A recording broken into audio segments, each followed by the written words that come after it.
পর্তুগালের লিসবনে বাংলা নববর্ষ উদযাপন পরিষদ শিশুদের নববর্ষ ভাবনা শীর্ষক চিত্রাঙ্কন প্রতিযোগিতা ও সাংস্কৃতিক অনুষ্ঠানের আয়োজন করা হয়।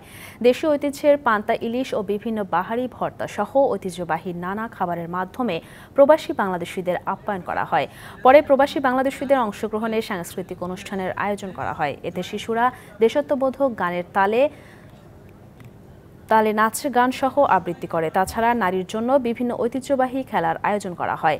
আয়োজকরা জানান, প্রবাসী শিশুদের মাঝে বাংলা ভাষা ও নববর্ষ উদযাপনের ঐতিহ্য ছড়িয়ে দিতেই এই আয়োজন।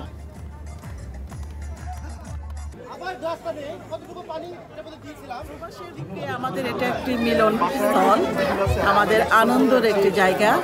এখানে এসে খুবই ভালো লাগছে।